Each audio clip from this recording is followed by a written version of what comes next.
Mi nombre es Miguel Ruiz. Durante un cuarto de siglo, mis botas han levantado el polvo asfixiante de las llanuras de Castilla, mis manos se han agrietado bajo el sol de justicia que castiga estas tierras y mis huesos han buscado el calor de una manta en las noches gélidas de un pajar olvidado. Cargo conmigo heridas que el tiempo no ha sabido cicatrizar, marcas invisibles que duelen más que cualquier golpe de azada. Hoy, mientras contemplo el horizonte desde la finca El Mirador, esa explotación agrícola que mis abuelos defendieron con uñas y dientes y que hoy descansa sobre mis hombros, siento la necesidad de volcar mi historia. No lo hago por soberbia ni por buscar lástima, sino para que los recuerdos no se los lleve el viento, para entender de qué madera estoy hecho y por qué, a pesar de los temporales, sigo aferrado a este suelo que un día intentó tragarme. Nací en un rincón perdido de la provincia de Toledo, un lugar donde el tiempo parece detenerse frente a la inmensidad de los campos de cereal. Aquí, el paisaje es un mar de espigas que se pierde en el horizonte, y el aire siempre trae consigo ese aroma inconfundible a pasto seco y tierra arcillosa, especialmente cuando la lluvia de primavera amenaza con llegar. El mirador no era solo una propiedad de mis abuelos para mí, era el universo entero. Entre sus lindes aprendí a leer los surcos, a distinguir el momento exacto para la siembra y a entender ese murmullo casi sagrado que emana de la tierra cuando se siente cuidada. Sin embargo, mi infancia no fue solo un juego entre trigales o el eco de las historias de mi abuelo sobre las siegas de antaño. Estuvo marcada por silencios espesos, por ausencias que pesaban más que el plomo. Mi madre, Mónica, era el alma de la casa. Tenía una voz dulce y una sonrisa que parecía templar el aire de la cocina. Mientras preparaba el guiso, solía cantar coplas antiguas que se filtraban por las ventanas y se mezclaban con el silbido de la brisa. Aún cierro los ojos y me veo de niño, sentado en una banqueta de madera a su lado, escuchándola hablar con pasión sobre la rotación de los cultivos, cómo seleccionar el mejor grano para la siguiente temporada o cómo tratar al ganado con la dignidad que merece. Escucha bien, Miguel, me decía siempre, acariciándome la frente, la tierra tiene memoria y tiene alma. Si la tratas con respeto, ella te devolverá el sudor multiplicado por 10, pero si la traicionas, se volverá estéril como el rencor. Aquellas palabras, dichas en la penumbra de nuestra cocina, se convirtieron en mi primer mandamiento. Pero la felicidad en estas tierras suele ser tan breve como el rocío. Cuando cumplí 10 años, un invierno negro se llevó a mi madre tras una enfermedad que la consumió en apenas semanas. El día que se fue, el cielo de Toledo se tiñó de un gris plomizo, como si las nubes también quisieran guardar luto. Mi padre, Pablo Ruiz, permanecía junto a su lecho, sosteniendo su mano marchita con una mirada que no reflejaba dolor, sino un vacío absoluto. No hubo lágrimas, no hubo consuelo, se quedó allí, rígido como una estatua de sal. Yo, desgarrado por el pánico, me aferraba a ella suplicando un milagro. En su último aliento, Mónica me dedicó una sonrisa trémula, me acarició el cabello y susurró unas palabras que marcarían mi destino. Cuida de tus abuelos, hijo. No permitas que nadie te arrebate esta tierra. Prométemelo. Aquel fue su testamento y mi condena. Tras el entierro, mi padre se transformó en un extraño. Aquel hombre que me subía a hombros para alcanzar las manzanas y que reía con estruendo en las comidas familiares, murió junto a mi madre. Se volvió huraño, distante, un fantasma que deambulaba por la casa con el aliento agrio por el orujo y los ojos empañados por un resentimiento que yo no alcanzaba a comprender. Empezó a ausentarse durante días, dejándome solo en una casa que de repente me quedaba demasiado grande. Cuando regresaba, apenas me miraba, yo ya no era su hijo, sino un recordatorio viviente de lo que había perdido. Un mediodía de calor sofocante, cuando yo tenía 11 años, me llamó al patio. Me miró con una mezcla de cansancio y desidia antes de soltar la sentencia. Miguel, recoge tus cosas. Te vas a vivir a El Mirador con tus abuelos. Yo ya no tengo fuerzas para cargar contigo. No hubo abrazos, ni promesas de visita. Me quedé allí, petrificado, apretando contra mi pecho la mochila de lona que mi madre me había cosido, mientras veía cómo él se daba la vuelta y se alejaba sin mirar atrás. En aquel momento no lloré, la conmoción era tan profunda que el dolor tardó días en encontrar la salida. Llegar al mirador fue como encontrar un oasis en mitad del desierto. La finca se erigía sobre una loma suave, custodiada por encinas centenarias que parecían vigilar el paso de los siglos. La casa familiar, de piedra ruda y muros gruesos para aguantar los rigores de Castilla, me recibió con su porche cubierto de flores silvestres y aquel viejo balancín que siempre crujía con el viento solano. Mi abuelo Rodrigo, un hombre de piel curtida y manos callosas, me rodeó con un abrazo que olía a campo y a tabaco de liar. Mi abuela Virginia, con su mirada viva y esa voz que era puro bálsamo, me tomó de la mano para llevarme al interior, donde el aroma a bizcocho de limón recién salido del horno inundaba cada rincón. No llores, pequeño, me dijo con firmeza, esta es tu herencia, tu hogar y aquí nadie va a dejarte solo.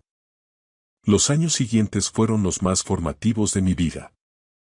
Rodrigo se convirtió en mi maestro y en mi sombra. Me enseñó que ser agricultor no es solo un oficio, sino una forma de entender la vida. Me llevaba a las tierras al alba para enseñarme a leer el cielo, a reconocer cuando el suelo necesitaba descanso y a saber cuando el ganado requería un refuerzo de forraje antes de que el frío apretara. Me hablaba de las sequías históricas, de cómo la familia se turnaba para regar a mano en las noches de insomnio y de la alegría compartida de las siegas, cuando el pueblo entero se convertía en una sola familia. A través de su voz, comprendí que el mirador no era una simple parcela de tierra, sino un legado de sudor y sangre que definía quiénes éramos. Por su parte, mi abuela Virginia me enseñó la otra cara de la moneda: la paciencia y la resiliencia. Sentado a sus pies mientras ella hacía ganchillo en su sillón de orejas, me contaba historias de mi madre de joven, de cómo trabajaban el huerto juntas y de la pasión que Mónica sentía por estas hectáreas. Tu madre llevaba el campo en las venas, Miguel. Ahora esa sangre corre por las tuyas, y es tu deber que siga fluyendo, me recordaba. Aquellas palabras me otorgaban un propósito, pero también una carga de responsabilidad que a veces me quitaba el sueño. No todo era idílico. Muchas noches, tumbado bajo el techo de vigas de madera, pensaba en mi padre. Sus visitas eran escasas, breves y cargadas de una tensión eléctrica. Venía, hacía 4 preguntas por compromiso y se marchaba antes de que terminara el café. Una tarde, muerto de curiosidad y dolor, me atreví a preguntarle: Papá, ¿por qué no te quedas aquí? Hay sitio para todos. Él suspiró, evitó mi mirada y respondió con una frialdad que me heló el alma. Lo entenderás cuando seas mayor, Miguel. La tierra no solo da frutos, también entierra a la gente. Aquella espina de abandono se clavó hondo en mi pecho, creciendo conmigo mientras me hacía hombre. A pesar de todo, el mirador fue mi salvación. Aprendí a montar a caballo, a reparar cercas que el invierno había vencido y a predecir la tormenta solo por el cambio de color en las nubes sobre los montes de Toledo. En los veranos, bajo la sombra protectora de la gran encina, bebíamos la limonada que mi abuela enfriaba en el pozo mientras veíamos morir el sol sobre los campos de alfalfa. Todo esto será tuyo, Miguel, decía el abuelo con solemnidad, pero recuerda. La tierra solo te pertenece si eres capaz de amarla más que a ti mismo. Esa pasión se convirtió en mi motor. Empecé a devorar libros de agronomía, a interesarme por los avances técnicos que veía en los pocos programas agrícolas de la televisión y a soñar con transformar el mirador en una explotación de vanguardia, donde la sabiduría de mis ancestros se diera la mano con la tecnología del siglo XXI. No podía imaginar entonces que mi mayor batalla no sería contra las plagas o la falta de lluvia, sino contra mi propio apellido. A los 15 años, ya sentía que la tormenta se estaba gestando en el horizonte, una tempestad que traería de vuelta a mi padre y con él, un torbellino de decisiones imposibles entre la lealtad familiar y la promesa sagrada que le hice a esta tierra. Pero eso es algo que el tiempo, siempre implacable, se encargaría de revelar. Por ahora, me basta con recordar el calor de aquel hogar y el susurro de mi madre, que aún hoy parece guiar mis pasos entre los surcos. Aquellos fueron mis cimientos, la memoria que me mantiene en pie frente a lo que está por venir. Los años de adolescencia que pasé bajo el ala de mis abuelos forjaron en mí un amor feroz por la tierra, una conexión casi mística con los ciclos de la cosecha y una añoranza anticipada por esos días de paz que, en el fondo de mi alma, sabía que no durarían para siempre. Durante aquel tiempo, mi deseo evolucionó.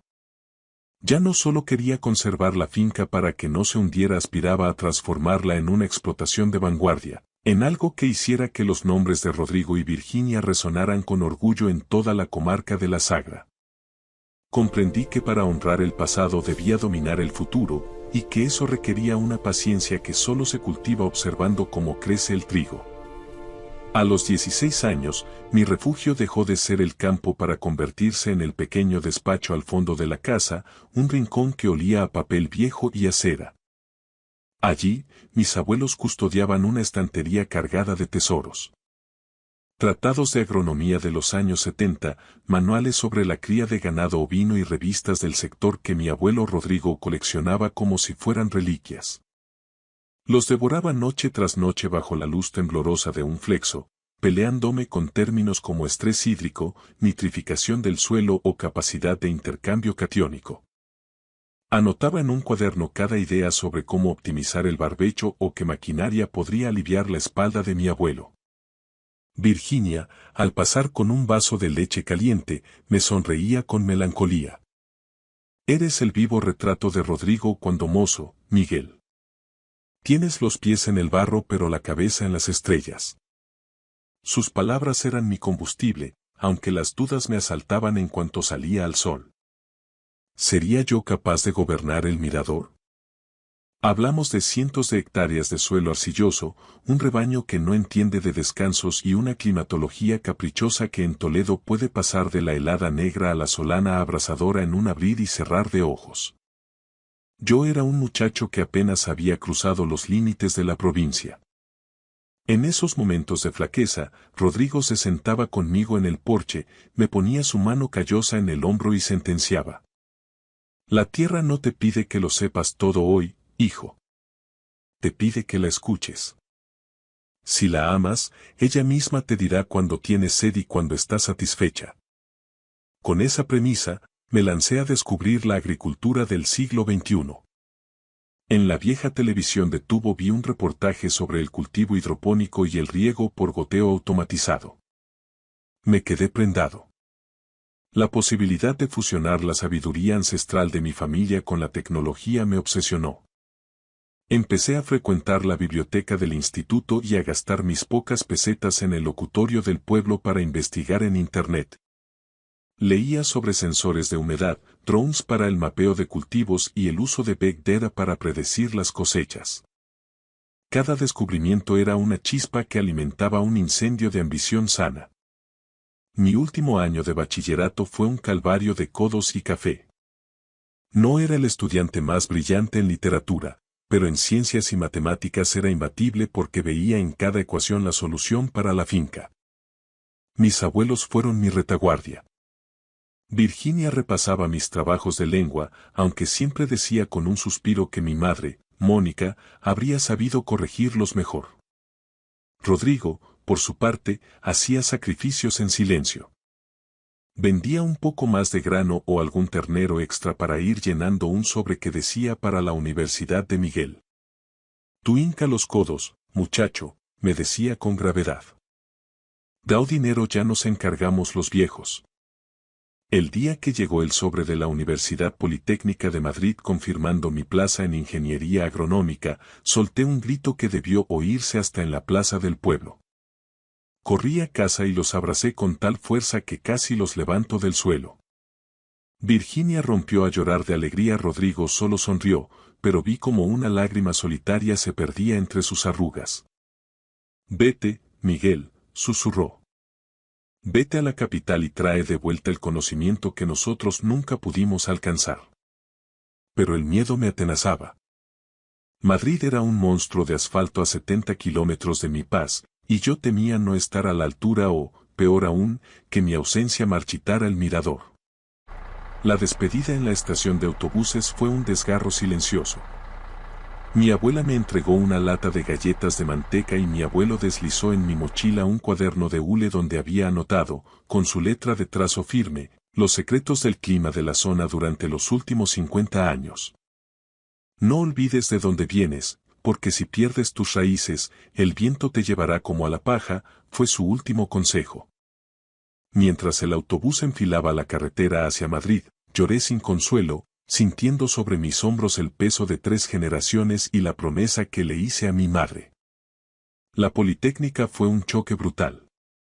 Me sentía un extraño entre hijos de terratenientes y chicos de ciudad que nunca habían visto una asada.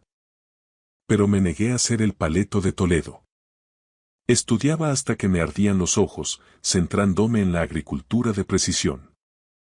Me fascinaba la monitorización por satélite y las energías renovables aplicadas al riego. Cada vez que aprendía a programar un sensor, visualizaba mi finca convertida en el modelo a seguir de toda Castilla-La Mancha. Sin embargo, las sombras no me abandonaban. Mi padre, Pablo, era un eco lejano y frío. Llamaba 1 o 2 veces al año, siempre con una voz pastosa y distante, haciendo preguntas banales que denotaban su total desinterés por mi vida o por la de sus padres.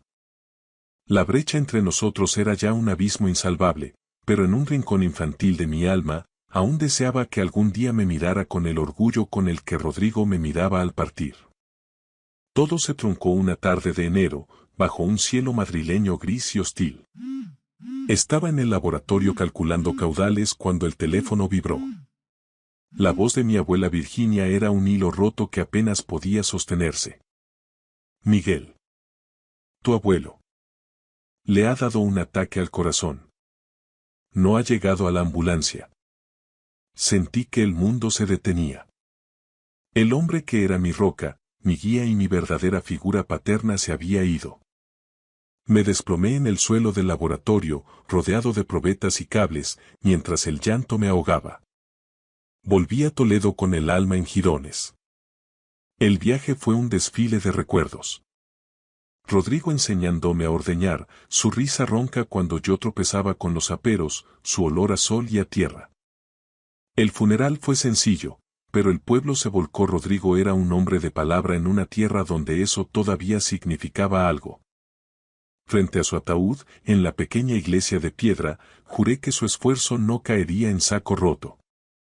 Días después, Virginia me pidió que nos sentáramos en el salón. Con las manos temblorosas, sacó una caja de caudales y me entregó un documento oficial. El testamento. Al leerlo, el corazón me dio un vuelco. Rodrigo había dispuesto de su herencia con una claridad meridiana. La finca El Mirador, los derechos de la PAC, el ganado y cada metro cuadrado de tierra pasaban a ser de mi propiedad absoluta. Había dejado a mi padre solo la legítima estricta, lo mínimo que obliga la ley española, alegando su desapego y falta de cuidado hacia la explotación. Toda la responsabilidad recaía sobre un joven de 19 años. ¿Por qué, abuela? Pregunté con la voz quebrada. ¿Por qué saltarse a mi padre? Porque tú eres el que tiene la tierra en el corazón, Miguel. Tu padre hace mucho que vendió su alma a otros demonios. Rodrigo sabía que en tus manos el mirador seguiría vivo. En las suyas, sería solo dinero para malgastar. Pero la noticia del testamento fue la mecha de una bomba. Pablo apareció en la finca 3 días después. Bajó de su furgoneta dando un portazo, con el rostro desencajado y el tufo a alcohol precediéndole. «Esto es un robo», gritó, estampando la copia del testamento contra la mesa de la cocina.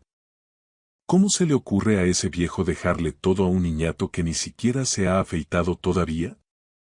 Yo soy el heredero legítimo.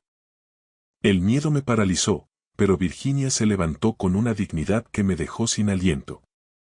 Tú abandonaste esta casa y a tu hijo, Pablo. Tu padre te dio 1000 oportunidades y las tiraste todas por la borda. El mirador no se toca. Mi padre me clavó una mirada cargada de un odio puro, un resentimiento que parecía haber estado macerando durante años. Te crees muy listo con tus libros de Madrid, ¿verdad, Miguelito? Me espetó, señalándome con un dedo tembloroso. ¿Crees que puedes quedarte con lo que es mío por derecho de sangre? Pero te advierto una cosa. Voy a impugnar este papel hasta que te quedes sin una peseta. Esta tierra me pertenece y no voy a parar hasta que te vea suplicando en la calle. Se dio la vuelta y se marchó dejando una nube de polvo y una amenaza que pesaba más que cualquier tormenta que hubiera azotado Castilla. Me quedé allí, mirando mis manos, preguntándome si realmente era lo suficientemente fuerte para defender el legado de mis abuelos frente a mi propia sangre. Tras el entierro de mi abuelo Rodrigo, la vida en el Mirador se convirtió en un ejercicio de resistencia. El duelo pesaba en el aire tanto como el polvo en los días de siega, pero no había tiempo para las lágrimas. El ganado seguía teniendo hambre y los campos no entendían de tristezas. Mi padre desapareció de escena durante un par de años, un respiro que aproveché para volcarme en los libros en Madrid. Pasaba la semana entre aulas y laboratorios, y cada viernes, sin falta, tomaba el autobús a Toledo para ponerme el mono de trabajo y deslomarme ayudando a la abuela Virginia. El agotamiento era crónico, pero la promesa que le hice a Rodrigo y el temor a que la finca decayera me servían de puntal. Sin embargo, la tregua terminó de forma abrupta. 2 años después, la tempestad regresó con un rostro que no esperaba. Pablo, mi padre, volvió a cruzar la cancela de la finca, pero esta vez traía escolta. Lo acompañaba una mujer llamada Lucía, que apenas superaba los 20 años y cuya mirada, afilada y ambiciosa, escaneaba la propiedad como quien taza un botín. Miguel, Lucía y yo nos hemos casado por lo civil, anunció mi padre con una frialdad que me revolvió las entrañas. Y como ahora somos un matrimonio legal, vamos a instalarnos en la casa principal. Es mi derecho como hijo y como esposo. Se me formó un nudo en la garganta. Mi abuela Virginia, cuya salud se marchitaba por momentos, intentó balbucear una protesta, pero mi padre la cortó en seco esgrimiendo el derecho de habitación y otros tecnicismos legales sobre el uso de la vivienda familiar. Por no martirizar más a mi abuela y evitar que su corazón fallara de nuevo por un disgusto, cometí el error de mi vida. Bajé la cabeza y les dejé entrar. Lucía no tardó ni una semana en desplegar su verdadera naturaleza. No tenía el menor respeto por los ciclos del campo ni por la historia que guardaban aquellos muros de piedra. Para ella, el Mirador no era un legado, sino un activo inmobiliario que estaba infrautilizado. No dejaba de susurrarle al oído a mi padre planes que me hacían hervir la sangre. Pablo, esto es un desperdicio de terreno. Si logramos una recalificación de suelo, podríamos parcelar la zona de las encinas y construir una urbanización de chalets de lujo. El pueblo está creciendo y Madrid está a un paso. Sería una mina de oro, podríamos dejar este lodazal y vivir como señores en la capital. Yo me mantuve como un muro de contención.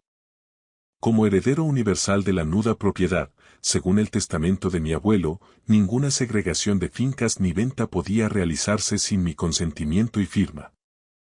Aquello enfureció a Lucía, que inició una campaña de acoso y derribo. Empezó a quejarse de todo. Del olor a estiércol, del rugido de los tractores al amanecer y, sobre todo, de mi presencia. La tensión alcanzó su cenit cuando anunció que estaba embarazada. Ahora que vamos a traer un niño al mundo, necesitamos espacio y dignidad, soltó mi padre una tarde en el comedor, mientras evitaba mirarme a los ojos. Miguel, tú ya eres un ingeniero, tienes tu vida en Madrid. Lucía dice que el bebé necesita tu habitación para su cuarto de juegos y sus cosas. Tienes que desalojar la casa de inmediato. Me quedé de piedra. Mi propio padre me desahuciaba de la casa donde nací, la casa que mi abuelo me confió para proteger la estirpe. Miré a la abuela Virginia, estaba hundida en su sillón, con el rostro surcado por lágrimas silenciosas, amordazada por el miedo a las represalias de Pablo. Esta es mi casa, padre, respondí, intentando que no me temblara la voz. El abuelo Rodrigo me nombró heredero para que velara por la tierra y por la abuela.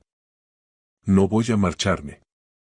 Lucía saltó de la silla como si la hubieran pinchado, fingiendo un ataque de nervios de manual. ¿Lo ves, Pablo? Tu hijo es un egoísta, nos odia y desprecia a su futuro hermano. No puedo criar a un hijo bajo el mismo techo que este energúmeno. Mi padre, completamente anulado por la voluntad de su mujer, se levantó gritando. Fuera de aquí. Si tanto quieres la finca, vete a dormir con las bestias al pajar, pero no quiero volver a ver tu cara en esta casa. Y así, en un acto de humillación que aún hoy me escuece, terminé instalándome en el viejo cobertizo de herramientas, junto al establo. Acondicioné un rincón entre aperos y sacos de simiente. No había calefacción, solo una vieja estufa de butano que apenas templaba el aire, y el frío del suelo de piedra se me calaba hasta los huesos en las noches de invierno toledano. Pero desde allí, en la penumbra, podía vigilar mis cultivos y, lo más importante, colarme en la casa principal para cuidar a mi abuela cuando ellos salían al pueblo a malgastar el poco dinero que quedaba. Los meses pasaron como una pesadilla. Nació Hugo, el niño, y Lucía lo utilizó como un escudo humano para sus demandas. Exigió vender el ganado alegando que las moscas eran un foco de infección para el bebé. Presionaba a mi padre para que abandonara el mantenimiento de los cereales, queriendo demostrar que la explotación era deficitaria y que la única salida era la venta.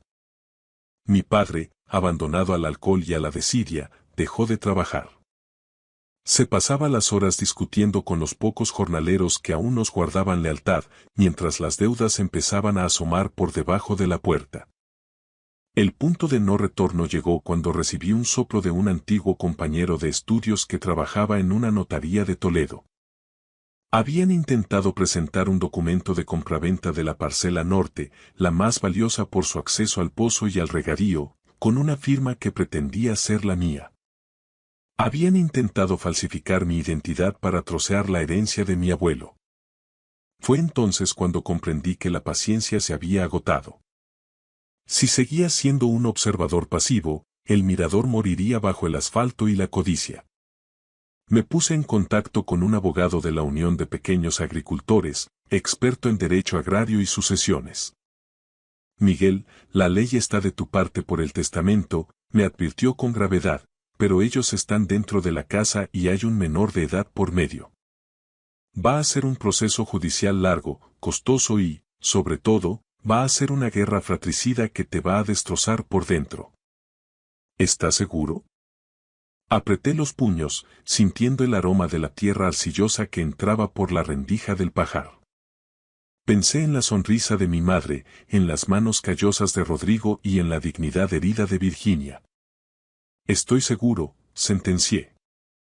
Por mi sangre y por mi tierra, no voy a dejar que destruyan lo que 3 generaciones tardaron un siglo en levantar. Que empiece la batalla. La atmósfera en la finca El Mirador se volvió irrespirable, una guerra de guerrillas donde el odio sustituyó al respeto. Mi padre y Lucía, acorralados por su propia codicia, dejaron de disimular. Intentaron quebrantar mi voluntad hostigándome en mi refugio del pajar. Cortaban el suministro eléctrico que llegaba de la casa principal, saboteaban los depósitos de gasoil de los tractores o bloqueaban los caminos de servidumbre con maquinaria vieja y oxidada para impedir mi paso. Pero cometieron un error de cálculo fatal. Pensaron que seguía siendo aquel niño desvalido que mi padre despachó con una mochila de lona. No comprendieron que frente a ellos tenían a un ingeniero agrónomo respaldado por la ley, con la legitimidad de la tierra en las venas y una voluntad forjada a fuego y escarcha. Inicié la ofensiva legal en los juzgados de Toledo. Presenté una demanda de desahucio por precario y una acción de protección del patrimonio, fundamentada en el testamento hológrafo de mi abuelo Rodrigo y en la evidente administración desleal de la propiedad. La batalla en los tribunales fue un calvario emocional. Vi a Lucía interpretar el papel de su vida, derramando lágrimas de cocodrilo ante el juez, alegando que yo era un monstruo que pretendía dejar a un lactante en la indigencia. Escuché a mi padre acusarme de mal hijo y de traicionar la sangre. Sin embargo, los hechos eran tercos y los documentos, implacables. Las pruebas periciales demostraron el abandono sistemático de la explotación, el impago de las cuotas del SEAS, Sistema Especial para Trabajadores Agrarios, y, lo que sentenció su destino, el informe caligráfico que confirmaba el burdo intento de falsificar mi firma para enajenar las parcelas de regadío. El magistrado dictó sentencia a mi favor. Se decretó el lanzamiento y se les concedió un plazo improrrogable de 60 días para desalojar la vivienda. El día que cruzaron la cancela por última vez, el aire se sintió más limpio, aunque el sabor fuera agridulce. Observé desde la distancia cómo mi padre cargaba sus escasas pertenencias en la furgoneta, tenía la mirada perdida en el suelo y los hombros hundidos bajo el peso de una derrota que él mismo se había buscado. Lucía, fiel a su estilo, no dejó de lanzar improperios y maldiciones contra los muros de piedra, como si la casa tuviera la culpa de su fracaso. No sentí el triunfo que esperaba, solo una punzada de compasión por aquel hombre que un día fue mi héroe y terminó siendo un extraño. Cuando el motor de la furgoneta se perdió tras la loma, el mirador soltó un suspiro de alivio que resonó en cada encina. Lamentablemente, la victoria llegó con un vacío irreparable. Mi abuela Virginia no alcanzó a ver el sol de la justicia. Falleció apenas unas semanas antes del fallo judicial, en aquella modesta habitación del establo que habíamos transformado en su último baluarte de dignidad. Se fue en silencio, apretando mi mano con sus dedos armentosos, mientras el viento solano golpeaba las vigas. Haz que estas tierras vuelvan a cantar, Miguel. Hazlo por el abuelo, por tu madre. Y por ti, susurró antes de que su luz se apagara. Con el control absoluto de la finca, inicié la reconstrucción. Invertí hasta el último céntimo de los ahorros que mis abuelos custodiaron con tanto celo y solicité un crédito del ICO para jóvenes agricultores. Fue el momento de pasar de los planos a la realidad.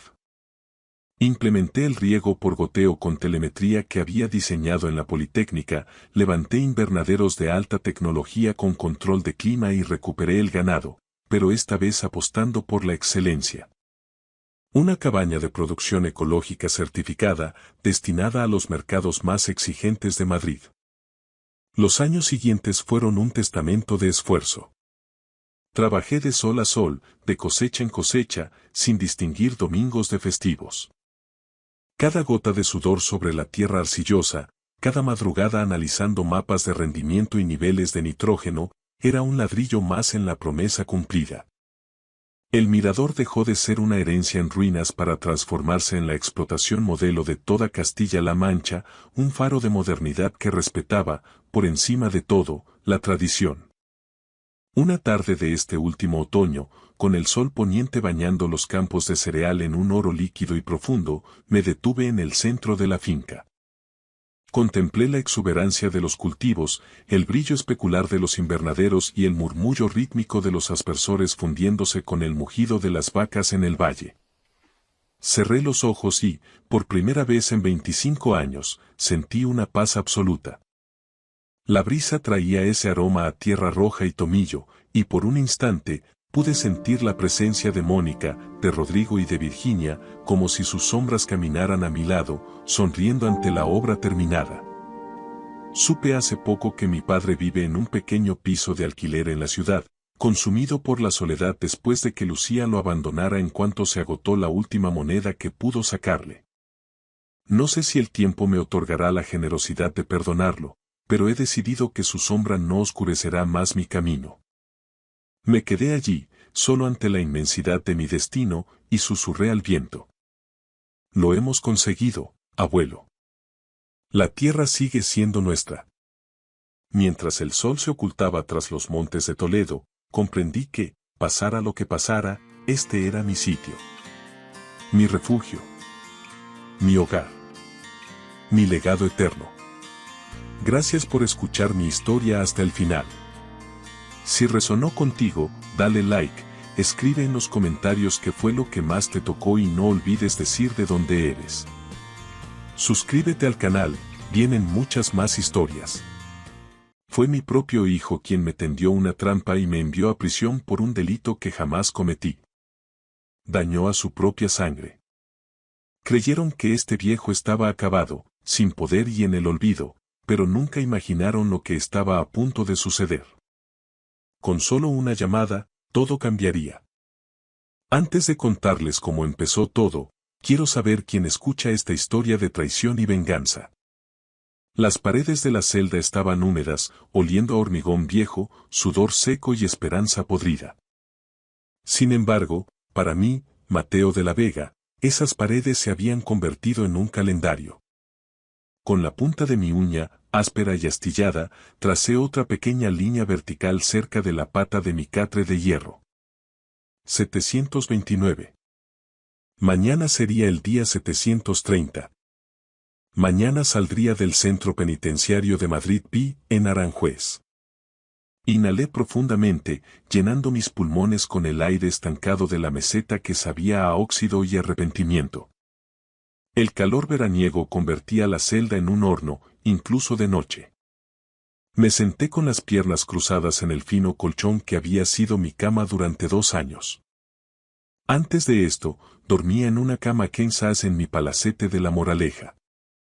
Antes de esto, yo era Mateo de la Vega, fundador de Sistemas de la Vega, valorada en 65 millones de euros. Ahora, solo era el interno a 47239. Los recuerdos llegaron como una inundación. La Audiencia Nacional, la mirada gélida del juez. Y allí, en el estrado de los testigos, mi propio hijo, Adrián de la Vega, con un traje de Armani perfectamente planchado y una tristeza manufacturada en su rostro. Amaba a mi padre, señoría, su voz había temblado. Pero no puedo justificar sus actos.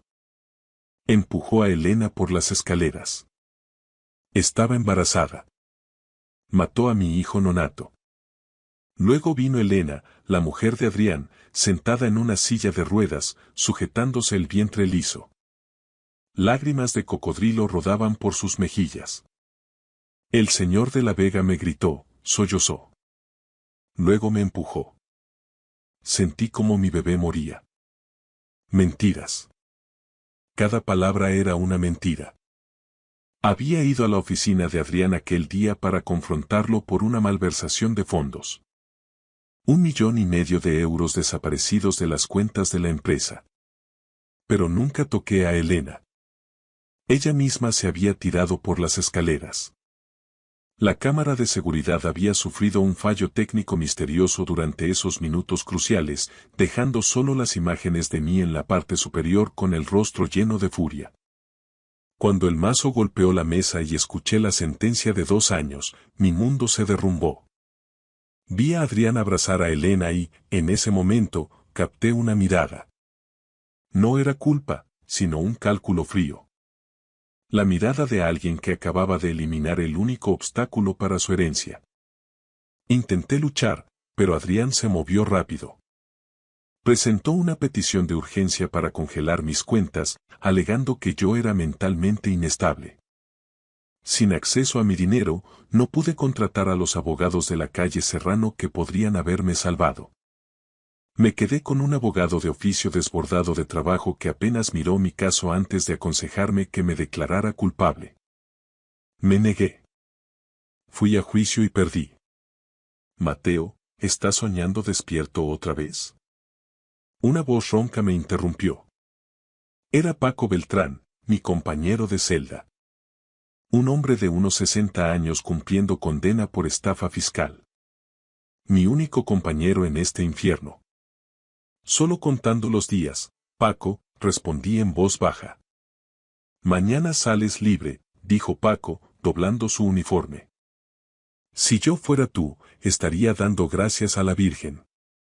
Pero estás demasiado tranquilo, Mateo. Como quien va a por el pan, no como quien sale del hoyo. Esbocé una leve sonrisa que no llegó a mis ojos. Porque el verdadero infierno no está aquí, Paco, susurré. El verdadero infierno está ahí fuera, esperándome. Paco arqueó una ceja, pero no dijo nada. Me puse de pie y caminé hacia el espejo agrietado sobre el lavabo. El hombre que me devolvía la mirada era diferente. El pelo con vetas grises, el rostro endurecido, los ojos más oscuros. Había perdido 10 kilos, no por la mala comida, sino por la rabia que ardía en mi interior como un horno. Pensé en Isabel, mi esposa durante 30 años, fallecida hace 3, antes de que pudiera ver en qué se había convertido nuestro hijo. Adrián, Elena, pronuncié los nombres como maldiciones. Mañana estarían esperando fuera con periodistas, escenificando una reconciliación, interpretando sus papeles. Pero yo había aprendido a ser paciente en esta celda. La paciencia era un arma, y la venganza era un plato que se servía frío. Yo había mantenido el mío en el congelador durante 2 años. La puerta de la celda se abriría en pocas horas, y cuando lo hiciera, el infierno saldría conmigo. Horas de visitas. El sonido de zapatos caros resonó por el pasillo. Adrián venía de nuevo. Visita para De la Vega, dijo el oficial Martínez. Su hijo dice que es urgente. Cerré mi libro. El último intento desesperado. Por supuesto. La sala de visitas estaba dividida por un cristal. Al otro lado vi a Adrián en su traje de 3.000 euros, con aspecto cansado. Bien. A su lado se sentaba Elena, luciendo más delgada. Mejor aún. Adrián agarró el teléfono. Esperé antes de levantar el mío. Papá, por favor, la voz de Adrián se quebró. Solo firma la transferencia del fondo fiduciario. 2 millones. La empresa lo necesita. La auditoría empieza mañana. Hola para ti también, hijo, lo corté fríamente. Elena se acercó, las lágrimas ya formándose. Padre, nos hemos encargado de todo mientras no estaba. Mantuvimos sistemas de la Vega a flote. Es lo menos que podría hacer. ¿Lo menos que podría hacer? Mi risa fue amarga. ¿Sentarme en esta jaula por un crimen que no cometí mientras vivís en mi casa? Mi casa, corrigió Adrián bruscamente.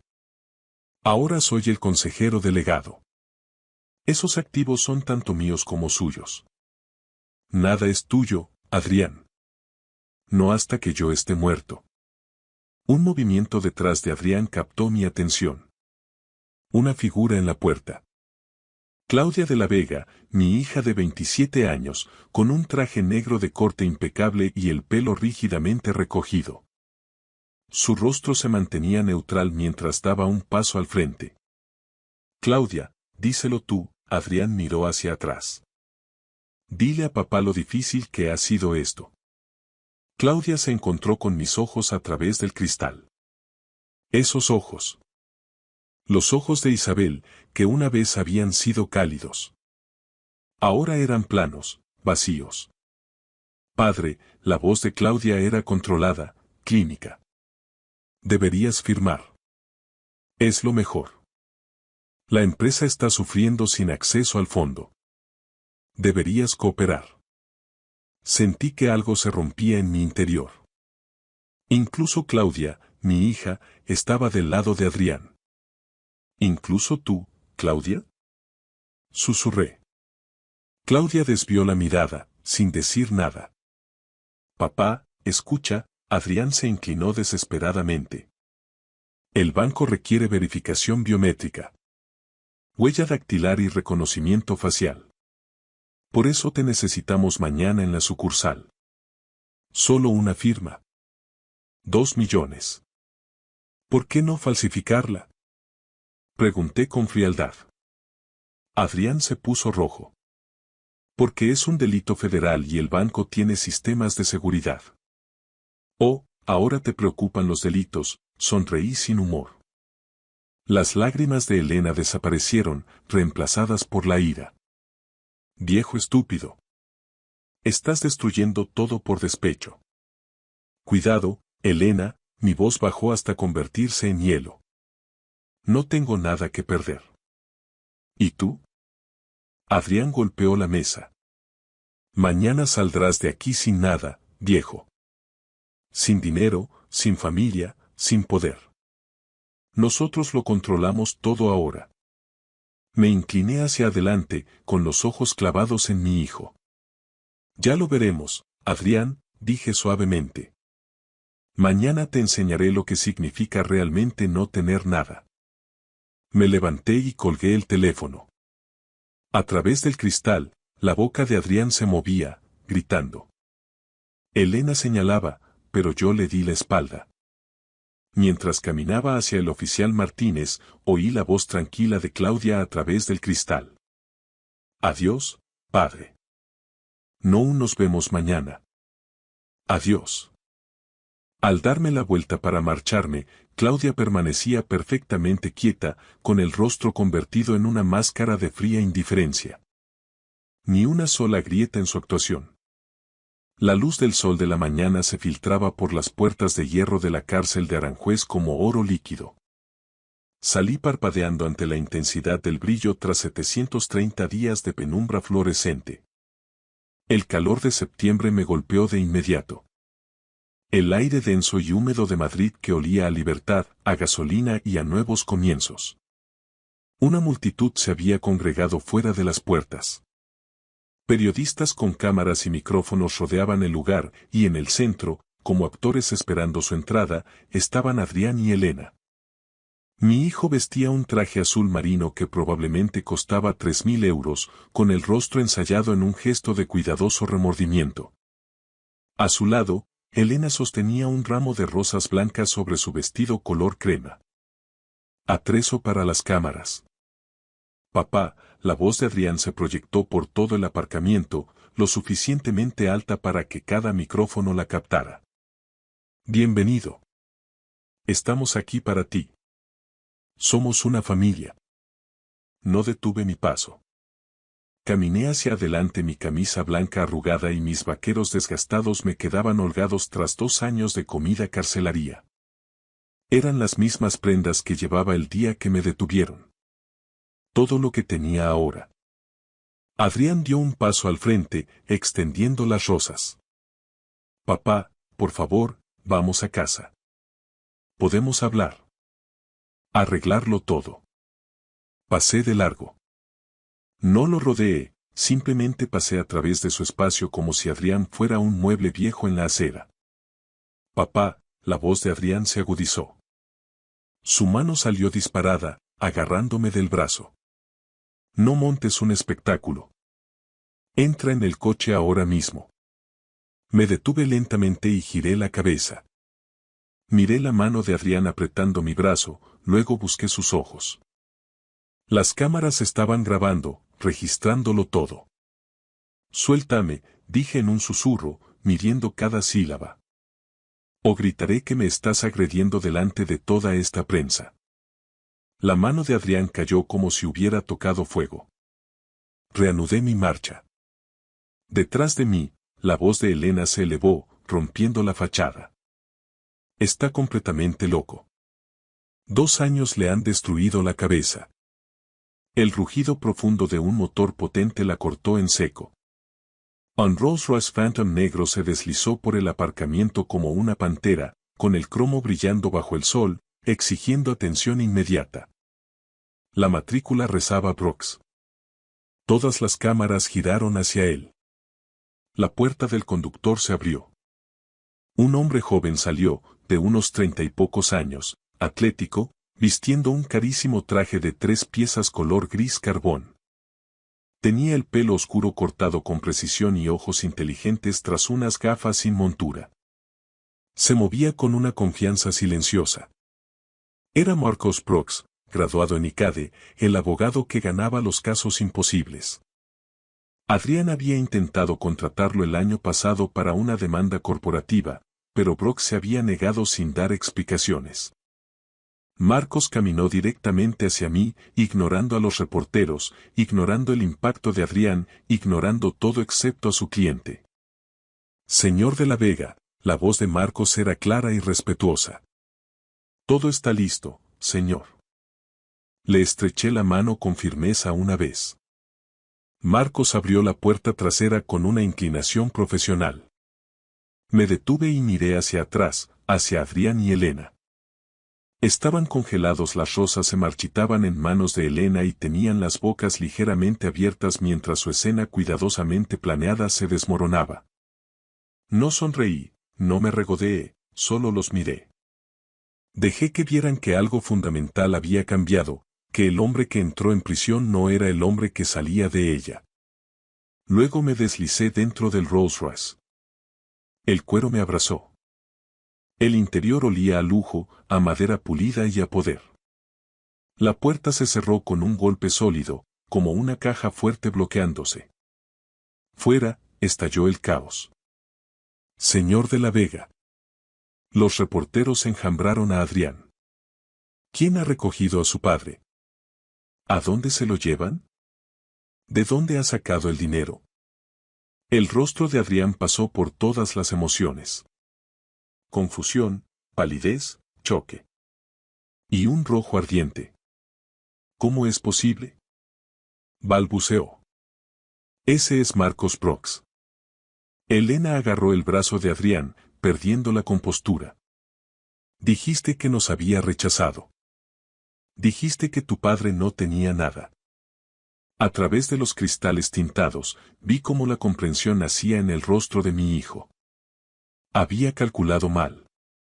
Me había subestimado. El juego no había terminado, estaba empezando. Marcos se sentó en el asiento del conductor y pulsó el botón de arranque. El motor ronroneó. ¿A dónde, señor? Marcos me miró por el espejo retrovisor. Me eché hacia atrás, cerrando los ojos. Mi primer aliento verdaderamente libre en 2 años. Al santuario, dije en voz baja. Necesito lavarme su rastro. Y después, comenzaremos la guerra. El ático del Hotel Ritz-Carlton ocupaba toda la planta 42. Los ventanales de suelo a techo ofrecían una vista de Madrid que se extendía hasta el horizonte. Me quedé allí de pie, simplemente respirando aire puro. Luego caminé hacia el baño. Mármol por todas partes, grifería de oro y una ducha con 6 hidromasajes. Abrí el agua, casi hirviendo, me despojé de la ropa de la cárcel y me metí debajo.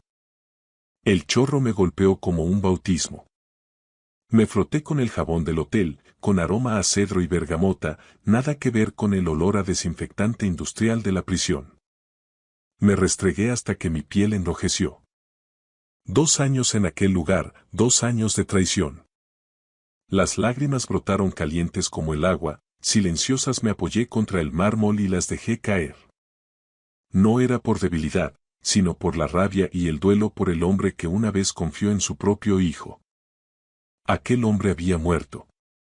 Cuando salí envuelto en un albornoz de felpa, Marcos Brox me esperaba en el salón, pero no estaba solo. Una mujer mayor estaba sentada en los sillones de cuero, con la espalda recta, de más de 60 años, el pelo plateado corto, ojos afilados y un traje de chaqueta gris marengo. Señor de la Vega, dijo Marcos poniéndose de pie, le presento a Beatriz Valdés. Era la mejor abogada penalista de España. Terminó su propia condena justo antes de que me encarcelaran a mí por corrupción corporativa. Fui el chivo expiatorio, dijo Beatriz con una sonrisa sin calidez. 5 años por negarme a traicionar a mi cliente. Salí hace 6 meses. Marcos fue mi alumno. Él me habló de usted. ¿Y quiere ayudarme? Quiero destruir a bastardos corruptos, corrigió Beatriz.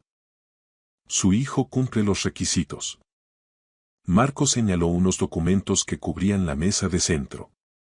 Tenemos que movernos rápido, dijo. Golpear mientras Adrián está desprevenido. Me senté. Enséñadme. Poder notarial, Marcos extendió el primer documento. Adrián consiguió que lo declararan a usted mentalmente incompetente. Vamos a revocarlo ahora mismo. Su firma reactiva su estatus como accionista mayoritario con el 70% de las acciones. Firmé inmediatamente. Siguiente. Auditoría forense de urgencia. Congelará todas las cuentas de la empresa hasta que se complete. Adrián no podrá mover ni un euro sin la aprobación del Consejo. ¿Cuánto tiempo? Mínimo 30 días. Más si encontramos irregularidades, y las encontraremos. Hacedlo. Beatriz se inclinó hacia adelante. Su fuente nos envió esto, dijo entregándome un sobre de papel craft sin nombre, solo con una letra, C. Mi mano se quedó inmóvil. Conocía esa caligrafía. Dentro había una memoria USB y una nota en papel normal. 2 años de trabajo. Todo lo que necesitas. Confía en Marcos, es tu aliado. Es muy minucioso. Marcos conectó la unidad al portátil. La pantalla se llenó de hojas de cálculo, registros bancarios, correos electrónicos, sociedades pantalla, blanqueo de capitales, sobornos al juez y al técnico que corrompió las grabaciones. ¿Quién es esta persona? Pregunté en voz baja. Anónimo, respondió Marcos. Pero alguien con acceso total a sistemas de la Vega. Alguien en quien Adrián confía. Me quedé mirando la letra C. Mi pecho se apretó. Claudia, no. Ayer se mostró fría, distante. A menos que... Señor de la Vega, me apremió Beatriz. Levanté la vista, apartando ese pensamiento. Ejecutad el bloqueo. Cortad el acceso de Adrián a cada cuenta. Corporativa, personal, todo. Quiero que sienta lo que significa no tener nada. Los dedos de Marcos volaron sobre las teclas. El banco recibirá nuestra orden judicial en menos de 1 hora. Adrián será notificado por la mañana. Tarjetas denegadas. Acceso 0. Bien. Volví a los ventanales. Madrid pulsaba bajo mis pies. Mi ciudad, mi empresa, mi imperio. Adrián pensó que podía robármelo. Adrián se equivocó. Una cosa más, Beatriz me entregó una fotografía reciente de Adrián y Elena en un restaurante de lujo de la calle Jorge Juan. Estaban riendo, brindando con champán. En el reverso, la misma caligrafía. Que disfruten de su última cena. Sonreí con frialdad. ¿Cuándo lo hacemos público? Mañana, dijo Marcos, rueda de prensa. Anunciará que recupera el control. A los medios les encantará. Un hombre injustamente encarcelado reclamando su imperio. Asentí. Démosles el espectáculo que esperan. Mientras tanto, al otro lado de la ciudad, el teléfono de Adrián sonó en su despacho de sistemas de la Vega. Identificador de llamadas. Banco Santander. Frunció el ceño y respondió. Señor de la Vega, soy Susana Jones, de Servicios de Cuentas. Estamos viendo irregularidades en sus cuentas corporativas. Venga a la sucursal inmediatamente. La sangre de Adrián se congeló. La noticia estaba a punto de destruirlo. El restaurante amazónico, en plena calle Jorge Juan, brillaba con la elegancia del viejo dinero madrileño. Lámparas de cristal, manteles de hilo y un ambiente selvático sofisticado donde la élite de la capital cerraba acuerdos ante filetes de 90 euros. Adrián de la Vega estaba sentado en la mesa central, visible para todos. Una declaración de poder. Elena lucía un diseño de Valentino color burdeos. Frente a ellos se sentaban Ricardo y Patricia Sterling, dueños de una constructora de infraestructuras y posibles inversores. Mi hijo necesitaba sus 15 millones de euros, prometiendo un retorno de inversión del 40% en 18 meses. Adrián gesticuló con su copa de vino. El sector inmobiliario en Madrid está en auge. Este es el momento. Ricardo asintió. Su padre construyó un imperio impresionante. ¿Cómo está él? Adrián corrigió con suavidad. Yo lo estoy expandiendo, llevando a sistemas de la Vega a la era moderna. Respecto a su salida hoy. Bueno, han sido 2 años duros y le han pasado factura. Está bajo cuidado médico. Elena puso su mano sobre la de Adrián. Es desgarrador, pero somos una familia. El camarero apareció con la cuenta. 850 euros.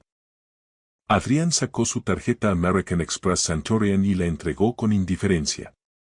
Quédese con el cambio. El camarero la pasó por el datáfono. Beep. Denegada. Frunció el ceño y lo intentó de nuevo.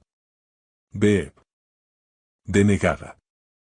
El estómago de Adrián dio un vuelco. La máquina debe de estar fallando. Inténtelo una vez más. Tercer intento. Beep. Lo siento, señor. Dice. Contacte con su entidad. Patricia y Ricardo intercambiaron miradas. Un fallo del sistema bancario, cegaramente, rió Adrián demasiado alto. Elena, usa la tuya.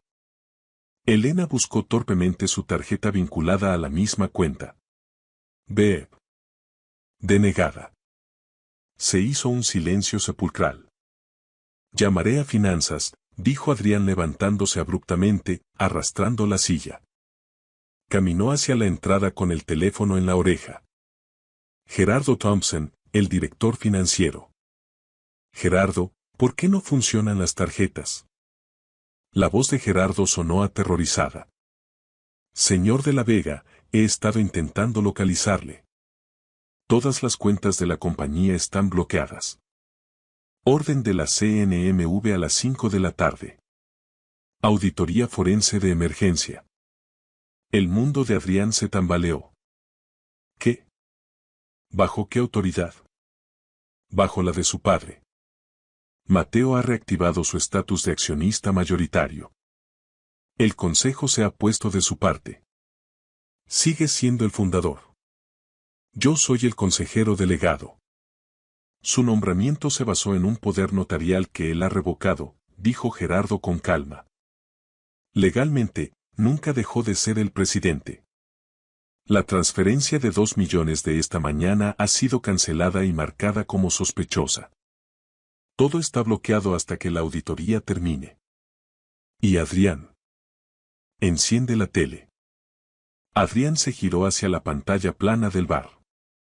La Sexta Noticias. Yo estaba en un podio con el logo de Sistemas de la Vega detrás. Me veía sano, fuerte y furioso. El rótulo decía: Mateo de la Vega anuncia su regreso y una reestructuración total. Yo, Mateo de la Vega, como legítimo propietario y presidente, anuncio una reestructuración completa de la directiva con efecto inmediato. Mi voz sonó clara. Mientras estuve encarcelado injustamente, ocurrieron irregularidades financieras masivas, desvío de fondos y proyectos mal gestionados. Se tomarán medidas legales contra todos los responsables. Mis ojos parecieron atravesar la cámara hasta clavar la mirada en Adrián. Esta empresa será saneada de arriba abajo. La pantalla cortó a los reporteros. Adrián se quedó petrificado. Cada par de ojos en el restaurante estaba puesto en él. Ricardo le enseñaba algo a su mujer en el móvil. El camarero merodeaba con la cuenta impagada. Elena apareció siseando. Adrián, la gente está mirando. ¿Qué está pasando? Adrián no podía hablar. Vio su reflejo en los adornos de latón. El rostro de un hombre que acababa de darse cuenta de que no tenía nada. Su móvil vibró. Un número desconocido. Disfruta de tu última cena. C. No era solo una tarjeta denegada. Era un jaque mate. Han pasado 3 días desde mi salida. Estoy sentado en el sillón de cuero de mi despacho, en la planta más alta de una de las torres del área de 4 Torres Business Area. La vista de Madrid desde aquí siempre me pareció un símbolo de control, pero ahora es algo más. Es mi regreso de entre los muertos. Llaman a la puerta. Entra Claudia.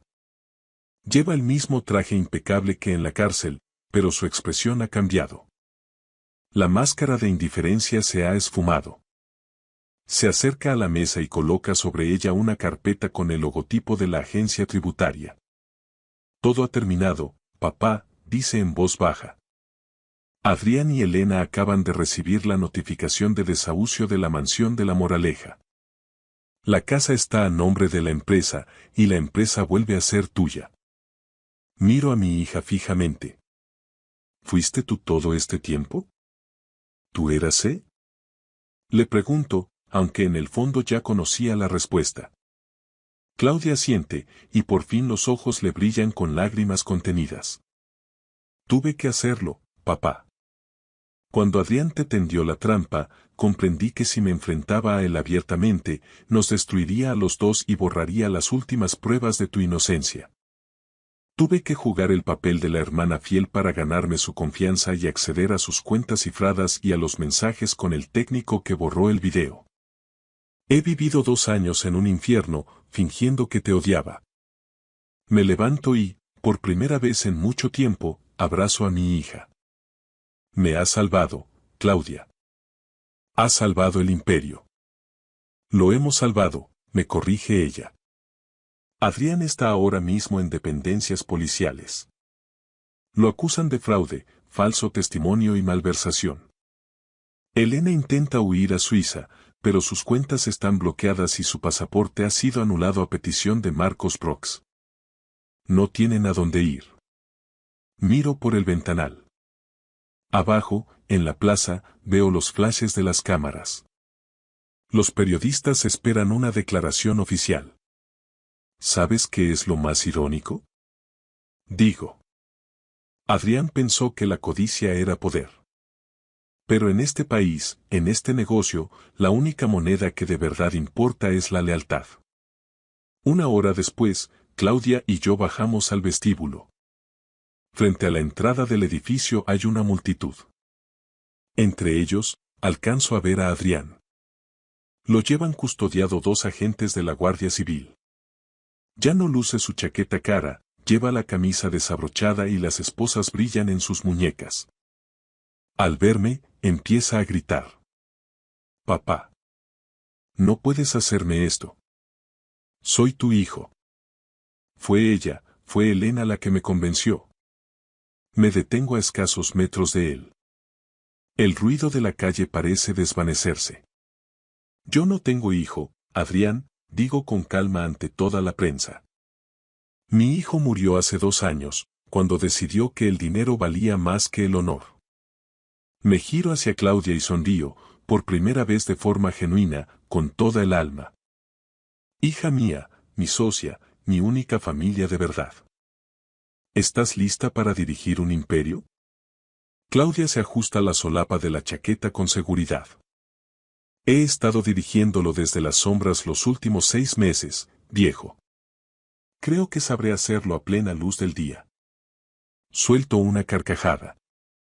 Es la primera vez que río de verdad en años. Nos subimos al Rolls Royce negro y, cuando el coche arranca, miro por última vez el espejo retrovisor. La figura de Adrián, rodeado de policías, se hace cada vez más pequeña hasta desaparecer. El pasado está enterrado. El futuro es nuestro. Esta es mi historia.